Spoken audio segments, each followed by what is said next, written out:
ಎಲ್ಲಿರುವೆ ಮನವ ಕಾಡುವ ರೂಪಸಿ. 4 ಪೇಪರ್ ಹೆಂಗೆ ಬರೀತೀಯ ನೋಡ್ತೀನಪ್ಪ ಹಾಗೆ ಅಂತ ಹೇಳ್ಬಿಟ್ಟು ಕೊಟ್ಟರು ನನಗೆ. ನಂಗೆ ಪುಸ್ತಕ ತೊಗೊಂಬಂದು ಇದ್ರಲ್ಲಿ ಬರೆದು ಬಿಡು ಹಾಗೆ ಅಂತಂದರು. ಆ ಮೊದಲನೇ ಪೇಜ್ ಬರೆದ್ಮೇಲೆ ಅವರು ಕೊಡು ಇಲ್ಲಿ ನೋಡ್ತೀನಿ ಅಂತಂದರು. ನೋಡಿದ್ರೆ ಅವ್ರು ಹೇಳಿದ್ರು, ಕಟ್ನಾಗ ಓದ್ಕೊಂಬಿಟ್ಟು ಏನಪ್ಪ ನಿನ್ನ ಅಕ್ಷರ ಇದು, ನಮ್ಮ ತಂದೆಯಿಂದ ಕೊಟ್ಟು ಬಳವಳಿ ನನಗೆ. ನಮ್ಮ ಮನೇಲಿ ಎಲ್ರದ್ದು ಹಾಗೆ ಇದೆ. ಏನಪ್ಪ ಇದು ಜೀನ್ಸ್ ಅದು, ನಾವೇನು ಮಾಡ್ಬೇಕು. ಸೊ ಎಷ್ಟು ಚೆನ್ನಾಗಿ ಬರೆದಿದ್ಯಾ, ನೀನು ನಾನು ಹಳೆಯದೆಲ್ಲ ಬರೆದಿರೋದನ್ನೆಲ್ಲ ನೀನು ಬರೆದ್ಬಿಡು ಹಾಗೇನೆ, ನಾಟಕನೇ ಒಂದು ಪುಸ್ತಕ ಬರೆದ್ಬಿಡು. ಆಯಿತು ಅಂತ ಹೇಳಿದೆ. ಆವತ್ತಿನಿಂದ ಅವ್ರು ಹಳೆಯದು ಬರೆದಿದ್ದನ್ನೆಲ್ಲ ತೆಗೆದು ಒಂದು ಬೌಂಡ್ ಬುಕ್ ತೊಗೊಂಡು, ಲೆಡ್ಜರ್ ಬುಕ್ ಅಂತೀವಲ್ಲ, ಲೆಡ್ಜರ್ ಬುಕ್ ತೊಗೊಂಡು ಅದರಲ್ಲಿ ಫುಲ್ಲಾಗಿ ಬರೆದೆ.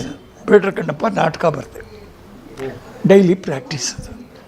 ನನಗೆ ಅದರಲ್ಲಿ ರೂಲ್ ಇಲ್ಲ, ಗುಂಪಿನಲ್ಲಿ ಬರೋದು ಹೋಗೋದು ಇದೇ ನನ್ನ ರೂಲ್. ಯಾಕೆಂದರೆ ಬೇಡ್ರ ಕಣ್ಣಪ್ಪದಲ್ಲಿ ಪ್ರಮುಖವಾದ ಪಾತ್ರಗಳೇ ಅವುಗಳು. ನನಗೆ ವಿಶ್ವಾಮಿತ್ರ ನಾಟಕ, ನಾನು ಗಾಯತ್ರಿ, ಗಾಯತ್ರಿನೇ ಅದರಲ್ಲಿ ಚೀಫ್. ಅದನ್ನು ಆ ಪಾತ್ರ ನನಗೆ ಇರ್ತಾಯಿತ್ತು. ಅದನ್ನು ಇದರಲ್ಲಿ ಏನಿಲ್ಲ, ನನಗೆ ಸುಮ್ಮನೆ ಇರ್ತಾಯಿದ್ದೆ. ಇವರು ನಮ್ಮ ಜಿ ವಿ ಅಯ್ಯರ್ ಅವ್ರು ಏನು ಮಾಡಿದ್ರು, ಇವನು ತುಂಬ ವಿದ್ಯಾವಂತ ಇದ್ದಾನೆ, ಇವನ್ನ ಸುಮ್ಮನೆ ಹೀಗೆ ಕೂರಿಸಿದ್ರು ಚೆನ್ನಾಗಿರಲ್ಲ. ಇವತ್ತಿಂದ ಇವನು ನಮ್ಮ ನಾಟಕದ ಕಂಪ್ನಿಯಿಂದ ಪ್ರಾಕ್ಟೀಸ್ ಮ್ಯಾನೇಜರ್. ಬೆಳಗ್ಗೆ 11 ಗಂಟೆಗೆ ಎಲ್ಲರನ್ನೂ ಸೇರಿಸಿ ನಾಟಕ ಪ್ರಾಕ್ಟೀಸ್ ಮಾಡಿಸೋದು ಇವನ ಜವಾಬ್ದಾರಿ ಅಂದ್ಬಿಟ್ರು. ಸೊ ನಾಟಕ ಪ್ರಾಕ್ಟೀಸ್ ಮಾಡಿಸೋ ಜವಾಬ್ದಾರಿ ಬಂದಾಗ ಏನಾಯಿತು, ನನಗೆ ಎಲ್ಲ ಪಾತ್ರಗಳಲ್ಲೂ ಹೊಕ್ಕು ಬರ್ತಕ್ಕಂಥ ಒಂದು ಅವಕಾಶ ಸಿಕ್ತು. ನಾನು ಕೂತ್ಕೊಂಡು ನೋಡ್ತಾ ಇದ್ದಲ್ಲ ಅಲ್ಲಿ ಎಲ್ಲರೂ ಹೇಗೆ ಆ್ಯಕ್ಟ್ ಮಾಡ್ತಾರೆ ಅಂತ ಹೇಳ್ಬಿಟ್ಟು ಪ್ರಾಕ್ಟೀಸ್ ಮಾಡಿ ಅಷ್ಟೇ. ನಂದೇನು ಕೆಲಸ ಇಲ್ಲ.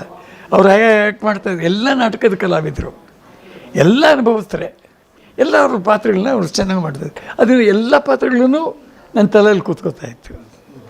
ಹಾಗೆ ನಂದು ಒಂದು ನಾಟಕಾಭ್ಯಾಸ ಹಂಗಾಯಿತು. ಸರಿ, ಅದೆಲ್ಲ ಆಯಿತು. 3 ತಿಂಗಳು ಮಳೆಗಾಲ ಬಂತು. ಮಳೆಗಾಲ ಮುಚ್ಚಿದಾಗ ನಾನು ತಿರ್ಗಾ ಬಂದುಬಿಟ್ಟೆ. ತಿರ್ಗಾ ಅಲ್ಲಿಗೆ ನವಂಬರ್ನಲ್ಲಿ ಬರಬೇಕು ಅಂತ ಹೇಳಿದ್ರು. ನಾನು ಇಲ್ಲಿ ಬಂದೆ. ಆಗ ನಮ್ಮ ತಂದೆಯವರೆಲ್ಲ ಹೋಗ್ಬಿಟ್ಟು ನಮ್ಮ ಸಂಸಾರದ ಜವಾಬ್ದಾರಿ ನಮ್ಮ ಮಾವವ್ರ ಕೈಲಿತ್ತು. ನಮ್ಮ ತಾಯಿ ತಮ್ಮ ಅವರು ಪೊಲೀಸ್ ಇನ್ಸ್ಪೆಕ್ಟರ್. ಆ ಟೈಮ್ನಲ್ಲಿ ಸರಿಯಾಗಿ ನನ್ನ ತಂಗಿ ಮದುವೆ ಬಂತು. ಅವರೇ ದತ್ತು ತೊಗೊಂಡಿದ್ರು. ಅದಕ್ಕಿಂತ ಬಂದುಬಿಟ್ಟೆ ನಾನು. ತಂಗಿ ಮದುವೆಗಿಂತ ಒಂದಷ್ಟು ಮುಂಚೆನೇ ಬಂದುಬಿಟ್ಟೆ ನಾನಿಲ್ಲಿ. ಬಂದ ಮೇಲೆ ನನ್ನನ್ನು ಒಂದು ರೂಮು ಕೂಡ ಹಾಕ್ಕೊಂಡ್ರು. ಪೊಲೀಸ್ ಇನ್ಸ್ಪೆಕ್ಟರ್ ಅಲ್ವ ಅವರು. ನಾನು ತಿರ್ಗಾ ಹೋಗ್ತೀನಿ ಅಂತಂದರೆ ರೂಮು ಕೂಡ ಹಾಕ್ಕೊಂಡ್ರು. ರೂಮು ಕೂಡ ಹಾಕ್ಕೊಂಡು ಬೆಲ್ಟಲ್ಲಿ ಬಾರಿಸಿದ್ರು. ಅವರು ಪೊಲೀಸ್ನವರು ಎಷ್ಟೇ ಆದರೂ ಅವ್ರಿಗೆ ಗೊತ್ತು. ಆಗಿನ ಕಾಲದಲ್ಲಿ ಲಾಟಿ ಇರಲಿಲ್ಲ, ಬೆಲ್ಟೆಲ್ಲ ಹೊಡಿತಾ ಇದ್ದಿದ್ದು. ಬೆಲ್ಟ್ ಬಿಚ್ಕೊಂಡು ಹೊಡಿತಾಯಿದ್ರು. ಆ ಬೆಲ್ಟ್ ಬಿಚ್ಕೊಂಡು ಹೊಡೆಯುವಾಗ ಹೇಳಿದ್ರು, ಮುಂಡೆದೆ ಇನ್ಮೇಲೆ ಏನಾದರೂ ನೀನು ನಾಟಕ ಸಿನಿಮಾ ಅಂತ ನೀನು ಹೋದೆ ಅಂತಂದರೆ ನೀನು ಜೀವ ತೆಗೆದುಬಿಡ್ತೀನಿ, ಹುಷಾರು, ಗಿದ್ದಿದ್ದ ಕಡೆಗೆ ಅವನ ಕೊಡು. ಹುಷಾರು, ನಿನ್ನ ಬೆಂಡೆತ್ಬಿಡ್ತೀನಿ, ನನಗೆ ಗೊತ್ತಿದೆಯಲ್ಲ ನಾನು ಇನ್ಸ್ಪೆಕ್ಟ್ರು ಅಂತ. ಎಂತೆಂಥ ಕಳ್ಳರನ್ನ ನಾನು ಹ್ಯಾಂಡಲ್ ಮಾಡ್ತೀನಿ, ಹಾಗೆ ನಿನ್ನೂ ಒಬ್ಬ ಕಳ್ಳ ಅಂತ ಹ್ಯಾಂಡಲ್ ಮಾಡ್ಬಿಡ್ತೀನಿ, ಹುಷಾರಾಗಿರ್ಬೋದು ಅಂತ ಹೇಳಿದ್ರೆ ನಾನು ಅಲ್ಲಿಗೆ ಇದನ್ನು ಮರ್ತೆ. ಯಾವುದು ನಾಟಕದ. ಬಟ್ ನನ್ನ ಬೇಡ್ರ ಕಣ್ಣಪ್ಪ ಬುಕ್ ಇತ್ತಲ್ಲಿ, ಅಲ್ಲೇ ಕಂಪ್ನಿ ಇರ್ತಾನೆ, ಅದು ಎಷ್ಟೇ ಆದ್ರೂ ಅದು ಅಲ್ಲೇ ಬಿಟ್ಬಿಟ್ರು. ನಾನು ಇಲ್ಲಿ ಬಂದುಬಿಟ್ಟೆ. ಸರಿ, ನನ್ನ ವಿದ್ಯಾಭ್ಯಾಸ ನಾನು ಮುಂದುವರಿತು.